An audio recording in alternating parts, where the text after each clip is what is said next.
been very beaten down and feeling very vulnerable, but I was hoping with his little pep talk from Dean, calling him a brother, are we going to get to see Cass kind of feeling better and maybe they'll actually take care of him better and be nicer to him next season? And being what? Being nicer to Cass? Yes, this is what they're actually colloquially terming this season, the chicken soup season. So,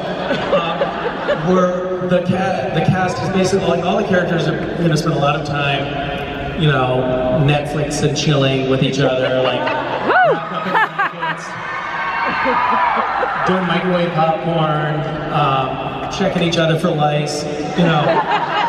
It's going to be a very sweet, very intimate, very cuddly season, and I think it's going to just blow your minds. You guys are going to be, you know, you never hear that on the PR circuit with actors talking about their show. Yeah, it's always, you have to kind of toe the party line. It's always going to be like, yeah, this season they're going to blow it out of the water. It's going to be amazing. We have action sequences that you wouldn't believe. You know, skyscrapers crashing into barges, and I don't know, that's not a great example.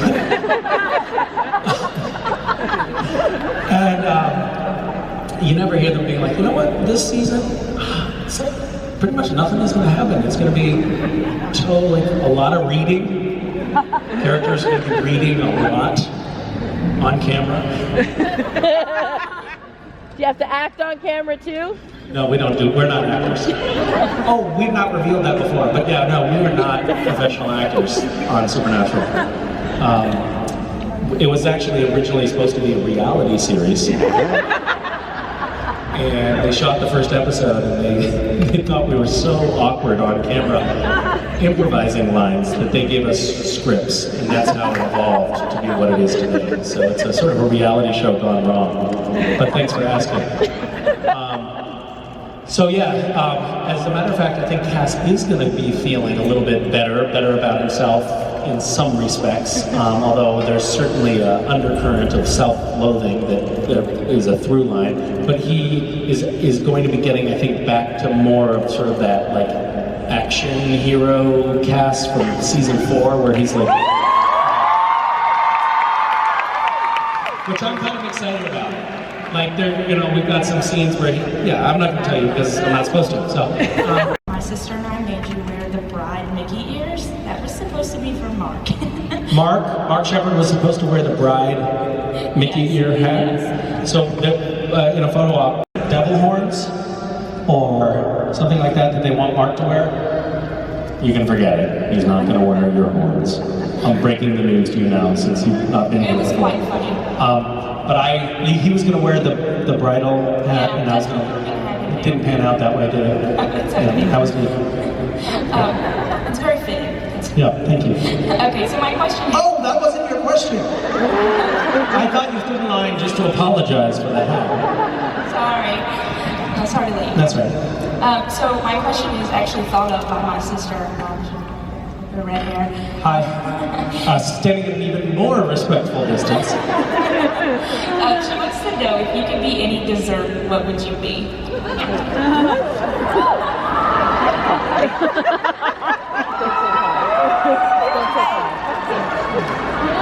I mean, we all know what Cass would be, but we want to know what Misha would be.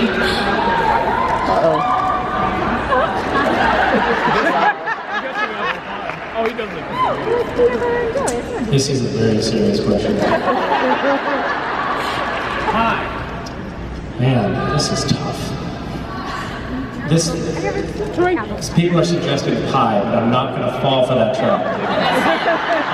We know what Cass is. We just want to know what Misha is. Yeah. The driveway muffin you made with your kids.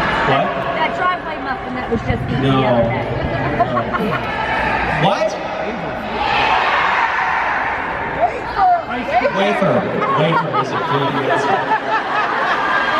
Thank you. Thank you for answering my question for me. Thank you. I would be a wafer. Thank you. With a cherry on top. So that when you bit into me, it would pop your cherry.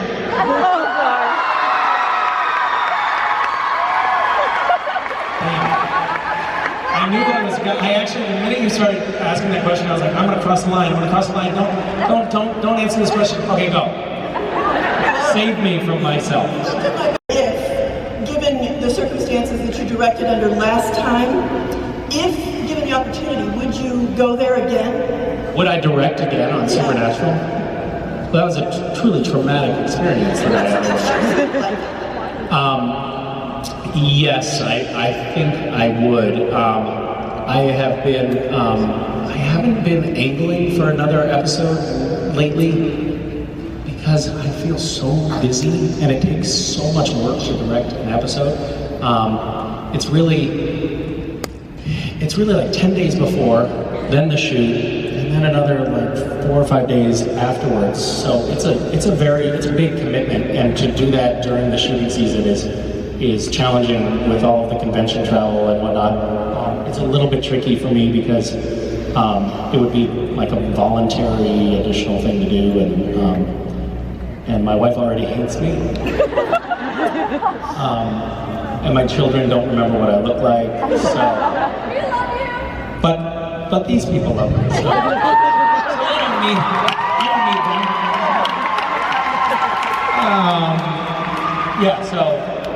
But yeah. I mean, ideally, of course, it would be an animated episode that the physical presence of, for example, Jared Padalecki and Jensen Ackles wouldn't be needed for the episode. Or we could do maybe an episode as simply an audio podcast. That would be amazing. Which could be recorded from remote studios. I would love that. Yeah. Thanks for asking. Thank you. Impulse is there alive in me. Full disclosure. It's funny. I actually am definitely an introvert. Like, I've done these personality tests, and I am all the way, like needle in the red on the introvert end of the spectrum. Like, given the opportunity to hang out with somebody or go have dinner or go stare at the wall by myself, I definitely pick stare at the wall by myself. And I also am kind of shy in a lot of situations. I have a younger brother who I used to always be so enamored of because he would just talk to strangers. And I was like terrified of people. But I think that if you're sort of thrust into a situation where you just kind of have to confront a fear, it seems to dissipate somewhat. I mean, I still get nervous, a little bit coming up on stage, but I've done it so much now that a lot of that anxiety is gone. But the first time I came in to do a convention, I was like, they want me to come do a convention, and part of the thing is going to be a panel. And I was like, all right, that sounds fine. You hear panel, everybody knows what a panel is. It's a few tables lined up, maybe 8 or 10 people sitting up doing a panel together. Maybe I'd have to field one question, but it would be fine. And I got backstage and I realized, oh, it's just going to be me and there's no table. And I'm going to just have to talk. I was like terrified. But somehow, I don't know, I have a little bit worked through that anxiety over time. But I actually think that just pushing yourself up against that thing that you have fear of or resistance to, like once you do it a few times, it kind of starts to go away. I think a lot of fear is related to uncertainty, so not knowing how something is going to go or what the outcome is going to be is something that gives us anxiety. But once you do something a number of times and you start to see, all right, I get how this is going to unfold, it becomes less scary. I remember when I was, how old are you?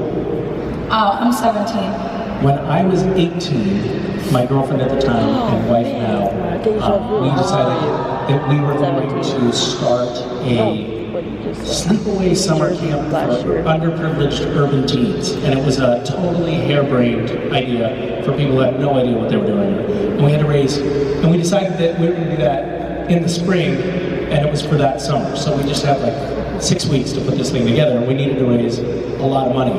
And so we just started going door to door. And my wife was totally fearless. And we decided we drove to a rich neighborhood and we split up. She went one way and I went the other way. And I saw her just walk right up, knock on the door, they opened the door, invited her into the house, shut the door, and she was gone. And I was petrified. I was just sitting there. I remember I approached somebody's, like, I walked down the walkway to their steps, and then I walked back again, and then I did it again, and then I sat under the tree in their yard, and I was like, my heart was pounding, and I was just working up the courage to go knock on the door. And then when I finally did, like, I gotta do it, I knocked on the door, and I was so nervous that they were like, sure, we'll give you whatever you want. This poor kid looks like he's gonna faint on us. And they gave me like $25, and it was just like that first thing, it broke the ice, and the next one was a little bit less scary, and then after a while I was like, this is fun. Like, I was having a great time, and people were like totally into it because we were into it. We ended up raising like all the money we needed, just knocking door to door on random, admittedly in rich people's neighborhoods, but and we kind of lied. We were like, we live nearby. Which we didn't. So they felt like we were neighbors, but it was for a good cause. Anyway, that's just a little story about like pushing through. I think when you push through the fear, it gets easier, but everything is scary at first. And you're young, you're only 17. You have your whole life to be terrified of. And for some reason, there were lots of people there who were asking to take pictures, and he did not handle it well. He was a little prima donna asshole. He was like, oh, great, another photo. Yeah, great, just what I want. People were in their faces. I was like, no, it's fine. And then he, of course, like, jumped into the photo at the last minute. Thank you. If you would comment on all of the kind parents that have brought their kids here to see Supernatural Con. Yes, I would comment on them. First of all, you are wonderful parents who have brought your children here, especially those of you who have children who are over the age of 3 who watch Supernatural. And furthermore, those of you who are children here, I'm sorry about some of the words that I have said earlier. My bad. Are you trying to rein me in? Was that what that comment? No, not at all. I try not to swear around my own children because they take it as license to swear themselves, and they use that language too much, and they use it liberally, and it's not good sometimes. Like, we went to visit a school.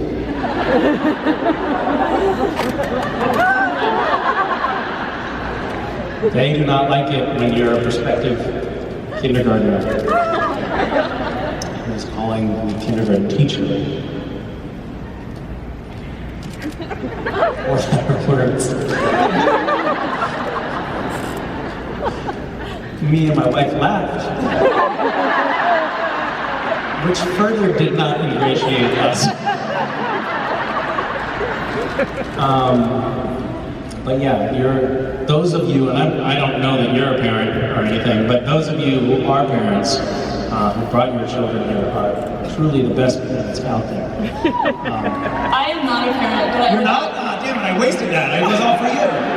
But I would also like to say thanks for all the spouses that have come to support the people that love Supernatural. Wow, this is like a real love fest all of a sudden. Thank you. Thank you, everyone. Thank you for the bus drivers that drove the people here, who aren't here, but who are out there driving buses somewhere, making this possible. Uber, yeah. How many of you people have participated in Gishwas? How many of those of you who have done it before are going to do it again? Good. That's good. Those of you who haven't signed up, well, those of you who have signed up, I'll just persuade one person here to sign up while you're here for the weekend. I think it's great. You'll love it. You'll have fun. You'll get a wafer at the end, so it's worth it. That's like, it's happening in just a couple weeks. It's a lot of fun. I'm mentioning that because I was just talking to a mother and a daughter who have bonded greatly over the experience. But you're neither a parent nor a daughter.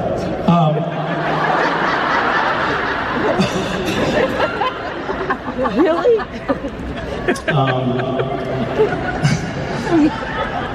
I hate it when stand-up comedians laugh at their own jokes. So I try not to laugh at my own, but sometimes I say things that are funny and then I have to. What, do you have anything else that you wanted to say, or was that just a thank you to the parents for having children? Yeah, I just met some. I used to write my journal. I was recently going through my journals from high school and college, and I would write these things that were totally insane. Like, they were insane. They were the ramblings of a crazy person. It was like, from now on, I'm only going to sleep 2 hours a day. And I'd write down these very firm edicts for self-improvement about myself, and none of them ever materialized, but there was one kind of through line, which is that I was always trying to push myself to do something. I bored her. I think that's where, one of the things that I wrote though, at one point was right around the new year, and I said, this year, I'm going to do one thing that terrifies me every day. That is not a good idea. You don't have to do that to get out of your comfort zone. But it is interesting, I think, to notice where you have internal resistance about things. Like, there are times when you just don't do something, not because you're terrified of it, just because it's just outside of your comfort zone. It's like you have resistance, and so you stop, and you don't even really know why, but it's like because you're sort of breaking out of a habit that you have formed without even realizing that you've formed that habit.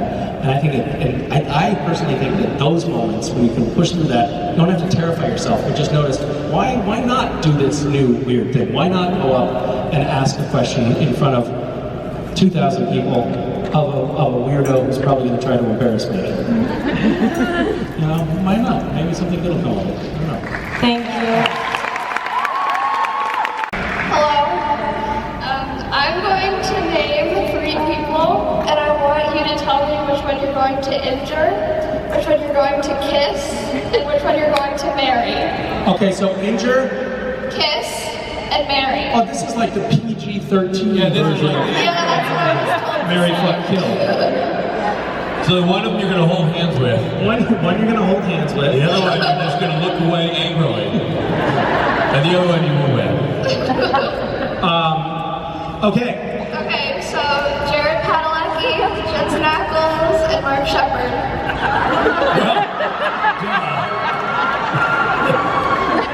That's pretty obvious. They're playing Handhold Sean Wed. It's the PG version of F. Mary Kill. Yeah. Do you have, for those 3, do you have a very clear, yeah. I mean, we're not, I think that, right, you know who you Let's not lie to each other. We all know who we would marry, who we would, and who we would, we're not going to say, but that's the right answer. There is a correct answer. You spend a few days with those guys, and it becomes crystal clear which is which. We're laughing because it's so true. We all know which one of those guys we want to bang. We all know which one we would like to see, you know, Who would like to off? offed. And we all know who would be great around the house. But can you specify for everyone? Nope.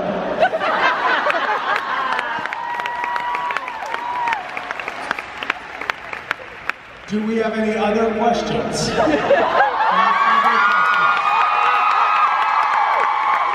of the devil!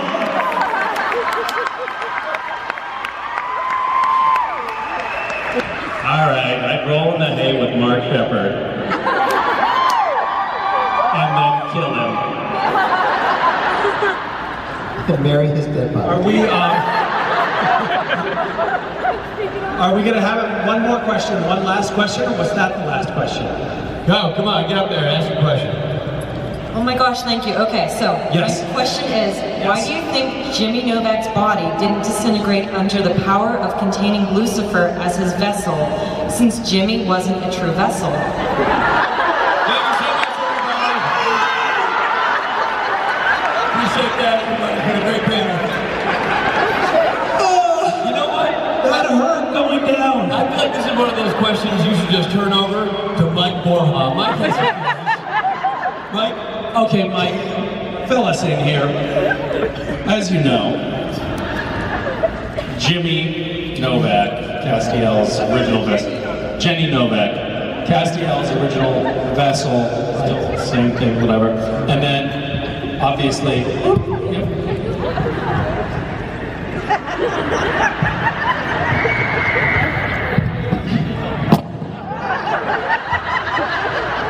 How many people does it take to do that? Well, anyway, why didn't Lucifer blow up the captain? Why didn't the best? I got it.